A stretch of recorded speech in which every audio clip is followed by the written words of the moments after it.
to sa akin? Ang bababa ng grades mo, ah. Hindi ka na ba nag-aaral? Ha? Anong ginagawa mo sa school?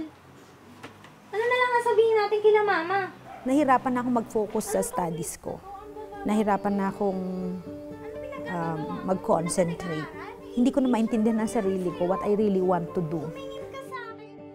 May boyfriend ka na ba, ha? Do I want to resist him? Or do I like to be with him? Or is this what I really want in my life? Or am I bad? Isang lalaki ang dumating sa buhay ni Noemi. Binago nito ang simple at tahimik niyang mundo. Bata pa lamang si Noemi nang pumanaw ang kanyang ama na sinundan naman ng pag-abroad ng kanyang ina. Ang kakulangan ng kanilang gabay ay nahantong sa paghangad ni Noemi ng pagmamahal. Siya ay naging bahagi ng isang simbahan, ngunit sa halip na mahanap ni Noemi sa Diyos ang tunay na pag-ibig, ito ay nabaling sa isang lalaking may asawa. I was already involved in some activities where I met this guy, an older guy, na I was wrongly involved. We were working together sa music that made us to frequently be together.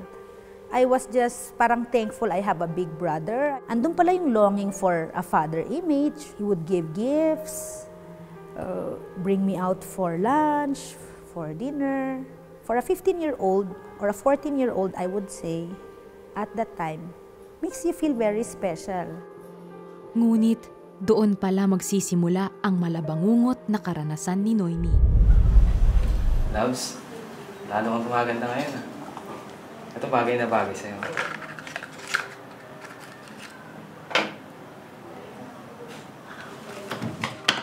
It started with the frequent hugging. Uncomfortable, of course, kasi he's married. Alam ko na that it's wrong. Eh, pag meron kang ginagawa na it's not proper, you would hide. So, nag-arrange siya na alisin ako sa Baguio para hindi na ako magka-problema pa, convincing me to go with him somewhere else. Tinuruan din niya ako how to escape from my family so that no one will know where I am going. So, I don't know, I was just so tormented that everything he would say, I was just following everything he was saying. Sa kabila ng kanyang pagsama sa lalaki, nakaramdam ng pagsisisi si Noemi. But every night I would cry. Kasi I was showing to him parang a strong person. Pero deep inside, there was a cry. This is not the life I want. This is not God's will for me, I know. Fears was just all over me. Fear I will not have a good husband in the future. Fear of not be able to go back to school. So, maybe this is my destiny. Parang I have accepted na, maybe this is the life God wanted me to be. Ang pagbubulay-bulay na ito ang nagtulak kay Noemi upang gumawa ng isang hakbang. Nung nakagawa ako ng paraan kasi nag-apply din ako as sales lady sa isang lugar. And I still remember the phone number. I made the call to Baguio with all courage.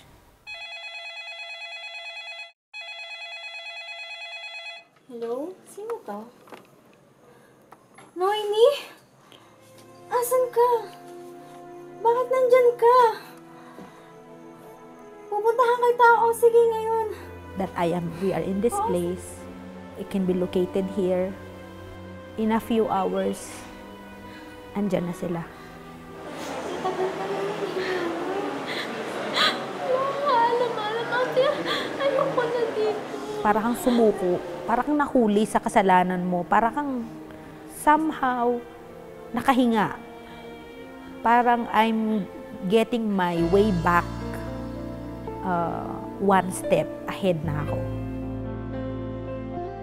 Dinala si Noemi ng kanyang kapatid sa mag-asawang pastor upang magabayan at matulungan sa kanyang pagbabagong buhay. Sabi sa akin ng pastor, alam mo, Mahal na mahal ka ng Lord at may maraming gagawin ang Diyos sa buhay mo. Ramdam ko yung pag-ibig ng Lord. Oh God, you rescued me. I'm safe now. Ang kanyang engkwentro sa Diyos ang naging simula ng unti-unting pagbuo ng kanyang mga pangarap. At nagumpisa akong makipag-usap sa Lord na parang isang tatay na napakalapit na binubuhos ko yung puso ko sa Kanya. Si Noemi ay nakapag-aral sa Bible School at doon ay nakilala niya ang kanyang mapapangasawa. At nung shinare ko sa Kanya yung life testimony ko, Hindi ko naman kailangan tingnan kung ano yung nakaraan mo eh. Ikaw ang minahal ko. Hindi ang nakaraan mo. Tanggap kita kahit ano ka pa. the night I shared that to him, the following day, he was willing to marry me. All because, sabi niya nga, is God's symbol of your complete restoration and forgiveness is that I'll marry you. Nang makapagtapos sa Bible School, nasundan pa ito ng pag-aaral ni Noemi sa UP Baguio sa kursong Political Science and Economics. Naging maayos din ang relasyon ni Noemi sa kanyang ina at mga kapatid. Ngayon, isa na siyang principal ng King's College of the Philippines. Bukod pa rito, si Noemi rin ang founding chairman ng Tribo Aguila Network. Isang samahan na naglalayong mahubog ang mga kabataan at mailagay sila sa tamang landas. Di na muling nagtagpo ng landas si Noemi at ang dating nobyo. Sa tulong ng Diyos, napatawad na rin niya ito sa kabila ng ginawang pang-aabuso sa kanyang kamusmusan. God showed me that He is a forgiving God, a God of hope and a God of healing. Pinakita sa akin ng Lord that He is my Father.